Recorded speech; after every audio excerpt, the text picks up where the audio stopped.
à tous, j'espère que vous allez bien. Aujourd'hui je vous retrouve pour une nouvelle vidéo sortie littéraire. Je sais que vous aimez beaucoup ces vidéos chaque mois et j'aime beaucoup les tourner moi aussi parce qu'en fait ça me permet de faire des recherches et si je fais pas ces vidéos je ne fais pas de recherche, du coup je ne m'intéresse pas à ce qui sort. Donc voilà, faire ces vidéos ça me permet de vraiment me renseigner sur ce qui sort sur le mois prochain. Donc là on va parler des sorties du mois de juin et comme d'habitude, récemment, sur mes dernières vidéos, je vous propose la moitié des livres ici en vidéo et la moitié des livres sur mon blog, parce qu'en fait il y a vraiment trop de sorties à chaque fois et je me dis si je présente 10 livres en une vidéo c'est quand même très long. Donc aujourd'hui je vous en présente 5 sur cette vidéo et je vais vous en présenter 5 autres sur mon article de blog qui va sortir en même temps que cette vidéo. Mon blog c'est bimbambooks.fr, donc vous pouvez pas vous tromper, c'est vraiment super simple. Donc voilà, j'espère que ça vous plaira, il y a vraiment de très belles sorties pour ce mois de juin et j'ai hâte de vous les présenter. Donc le premier livre que je vous présente, il s'agit de Princesse Incognito de Connie Glynn, publié chez Casterman et qui sortira du coup le 5 juin. Alors j'ai pas très bien travaillé, j'ai pas fait mes propres résumés comme on avait dit que je ferais, mais je vais quand même vous lire ce résumé là, mais tout ce que je sais déjà c'est que ça parle de princesse et que ça a l'air vraiment bien et il me semble que ça a fait un carton aux États-Unis. Donc là on va suivre Lottie Pumpkin, une jeune fille d'origine modeste qui rêve de devenir une princesse. Grâce à une bourse, elle va réaliser son vœu et intégrer la prestigieuse école de Rosewood. Ellie Wolf, princesse de Maradova, rêve elle de passer inaperçue.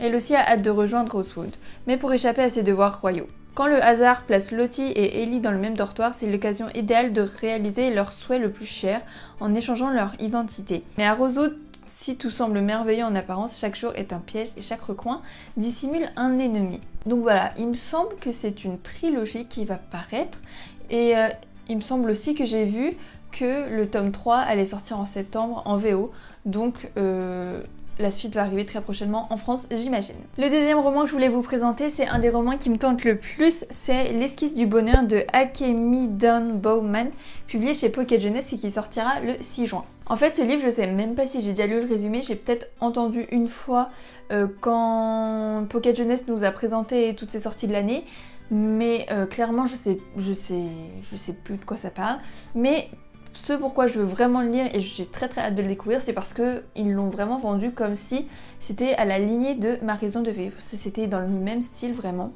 Et si vous me connaissez bien, vous savez que Ma raison de vivre de Rebecca Donovan, c'est clairement ma saga préférée. J'allais dire, enfin ou presque, parce que ça fait 2 ans que je l'ai pas lu, donc faudrait que je la relise. Mais en tout cas, c'était vraiment ma saga préférée et du coup j'ai vraiment trop hâte, donc je vais vous lire le résumé quand même. Alors ça dit: Kiko Imura ne s'est jamais sentie à sa place. Avec une mère qui la rabaisse tout le temps et son métissage japonais qui la rend différente aux yeux des autres, elle préfère se rendre invisible, certaine qu'une fois qu'elle aura intégré l'école d'art de ses rêves, tout s'arrangera. Car Kiko mise tout sur son avenir, l'esquisse d'un bonheur si proche. Pourtant, quand elle croise le regard de Jamie, son amour d'enfance, et que sa mère lui annonce le retour de leur vie, dans leur vie de la personne qu'elle déteste le plus au monde, c'est son passé qui ressurgit. Donc voilà, ça a l'air vraiment hyper... en fait j'ai redécouvert le résumé avec vous, c'est hyper doux, hyper touchant, donc voilà. Ensuite le prochain livre dont je voulais vous parler, il s'agit de Briar University de Elle Kennedy, publié chez Hugo dans la collection New Romance et qui paraîtra également le 6 juin. Bon, encore une fois, je sais pas grand chose de ce livre, mais tout ce que vous devez savoir, c'est qu'il s'agit, enfin, je vous lirai quand même le résumé, que c'est un spin-off de la saga Off Campus de Elle Kennedy, et il va y avoir 3 tomes, il me semble également. Donc, je le veux déjà, alors que je n'ai pas encore lu la saga Off Campus, mais ça ne saurait tarder. J'ai l'impression que ça fait 1 an que je le dis, mais promis, ça sera bientôt fait. Et c'est un spin-off, et du coup, c'est très apprécié. Et Off Campus est très apprécié, donc je me doute celui-là va être très apprécié aussi, donc j'ai très envie de le découvrir. Pour les résumés, ça nous dit Summer parviendra-t-elle à se faire une place parmi les 3 sportives dont elle partage dorénavant la maison? On dit que les opposés s'attirent, et s'il y en a bien une qui est d'accord avec ça, c'est Summer, parce qu'il n'y a aucune raison logique pour qu'elle soit attirée par Colin Fitzgerald. En règle générale, elle n'aime ni les intellos tatoués, ni les jeux vidéo, ni les joueurs de hockey qui pensent qu'elle est volage et superficielle. De son côté, Fitz n'est pas persuadé que cette fille solaire, sûre d'elle en un mot magnifique, soit celle qu'il lui faut. Et pourtant, il va falloir qu'il s'y fasse car ils sont colocataires. Voilà. Donc ça sera publié chez Hugo New Romance, du coup ça sera une belle romance. Je m'attends pas non plus à quelque chose d'extraordinaire vu que c'est du cliché, c'est toujours un peu pareil, mais en tout cas j'adore les romances que nous sortent Hugo New Romance. Donc j'ai très hâte de pouvoir découvrir celle-là quand j'aurai découvert Off Campus. L'avant-dernier livre que je vous présente, c'est un livre que je pense vous savez déjà qui va sortir. En tout cas, quand j'ai demandé sur Instagram quel livre vous attendiez le plus pour le mois de juin, vous êtes très nombreux à m'avoir répondu celui-ci. Il s'agit de Just Don't Mention It de Estelle Mascamé, publié chez Pocket Jeunesse et qui va sortir le 13 juin.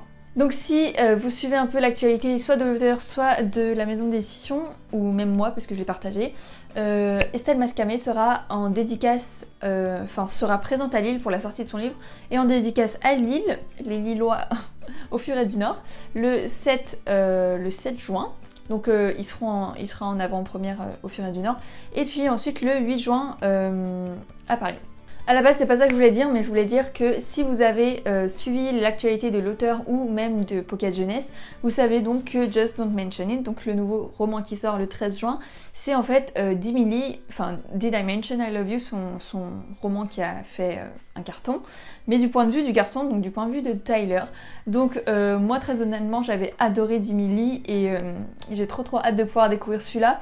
D'ailleurs moi je vais pouvoir la rencontrer un peu... pas en mode VIP, j'exagère, mais on va avoir une rencontre avec elle et d'autres blogueurs grâce à Pocket Jeunesse lorsqu'elle sera en France, donc j'ai trop hâte. Je l'avais déjà rencontrée à Montreuil 2016 je crois, et elle était vraiment adorable, et comme j'ai adoré d'Emily, bah voilà, j'ai trop hâte. Donc voilà, je vais quand même vous donner le résumé de Just Don't Mention It, mais bon c'est d'Emily version Tyler quoi. Donc c'est écrit, à 17 ans, Tyler a tout pour lui. Une petite amie a tombé, une réputation de bad boy que le monde lui envie, une popularité qui fait de lui le pilier incontournable des fêtes les plus démentes. Donc le cliché quoi, le bad boy. Mais en réalité, Tyler est en 1000 morceaux. Encore du cliché. Et rien ne le fera partager son secret jusqu'à ce que Eden arrive, une demi-sœur qui voit le gamin fragile et vulnérable qui se cache en lui. Donc voilà, je me souviens que j'avais adoré Dimini. Là clairement... Si vous me demandez de vous raconter l'histoire, je saurais plus. Enfin, si je sais l'histoire basique, mais tous les détails et tout, je sais plus. Donc je pense que je vais essayer de redécouvrir d'Emily avant de lire Just Don't Mention It. Et pour le dernier livre que je voulais vous présenter, il s'agit de The Rest of the Story de Sarah Dessen, publié chez Lumen le 27 juin. Bon alors en fait j'ai beaucoup, j'exagère. J'en ai 3 je crois, romans de Sarah Dessen dans ma palle. Mais je n'ai jamais pris le temps de découvrir sa plume encore, alors que je sais qu'elle est très appréciée dans la littérature young adulte. Et celui-ci, le résumé en tout cas, me donne encore plus envie que les autres. Donc le résumé nous dit « Emma Seiler regarde son père danser sur la piste, un peu désabusé. Elle assiste à son mariage avec une femme adorable qui leur permet d'échapper aux difficultés qui les poursuivent depuis la mort de sa mère, 5 ans plus tôt, d'une overdose. La jeune fille ne sait pas grand-chose de ce qui est vraiment arrivé. Et pour pouvoir aller de l'avant, elle aussi, elle aimerait bien connaître la fin de l'histoire. » Or, elle n'a plus revu sa grand-mère maternelle ou ses cousins depuis un séjour chez eux quand elle était toute petite, mais le destin va lui donner un coup de pouce pendant la lune de miel de son père. Elle doit justement passer un mois au bord du lac où vit cette énigmatique famille. Donc voilà, je sais pas vous, mais moi ça m'intrigue vraiment cette histoire de famille, et en plus Sarah Dessen, encore une fois, j'ai pas eu la chance de la découvrir encore, donc j'espère que je vais pouvoir le faire avec ce roman. Donc voilà, c'est tout pour cette vidéo, j'espère que ça vous aura plu. N'hésitez pas à me dire s'il y en a un de ces 5 livres qui vous tentent, et aussi allez voir sur mon blog. Non, je sais pas si je... Non, je peux pas le mettre là. En barre d'infos. Pour voir les 5 autres romans qui me tentent, qui seront du coup sur mon article de blog. Et du coup, bah voilà, moi je vous dis à très bientôt pour une nouvelle vidéo. Bisous!